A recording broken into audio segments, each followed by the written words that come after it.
Tindak pidana khusus Jabat aktif dan menyisakan ironi tersebut kesejahteraan sosial ke utara. impor garam. Disebutkan P.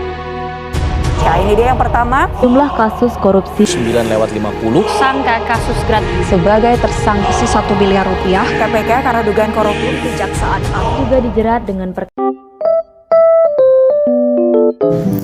Dewasa ini, Indonesia tengah dihadapkan pada posisi dilematis seputar permasalahan moral, yaitu adalah korupsi.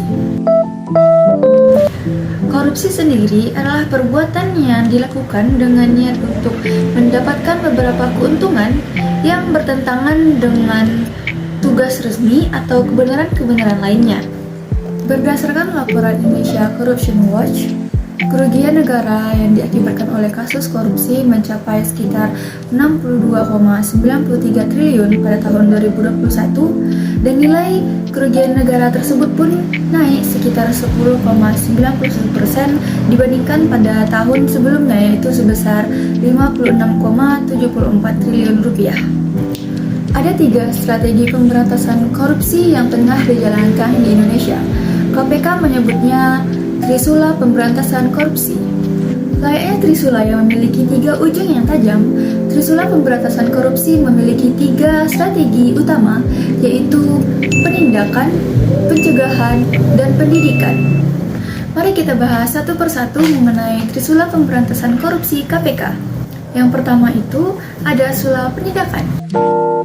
Strategi ini adalah di mana strategi represif KPK dalam menyeret koruptor ke meja hijau, membacakan tuntutan, serta menghadirkan saksi hingga bukti untuk memuatkan tuntutan. Strategi ini terdiri dari beberapa tahapan.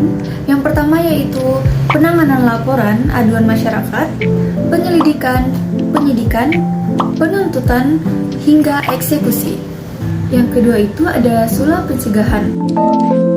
Sula pencegahan sendiri mencakup perbaikan pada sistemnya sehingga meminimalisir terjadinya tindak pidana korupsi. Di antara perbaikan yang bisa dilakukan, diantaranya yaitu membuat pelayanan publik menjadi transparan melalui sistem yang berbasis online. Yang terakhir itu ada sula pendidikan.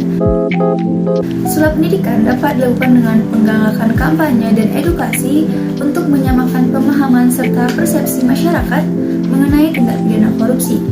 Salah satu bentuk konkret edukasi anti korupsi adalah diterbitkannya Permenristek Dikti nomor 33 tahun 2019 tentang kewajiban penyelenggaraan pendidikan anti korupsi atau PAK di perguruan tinggi melalui peraturan perguruan tinggi.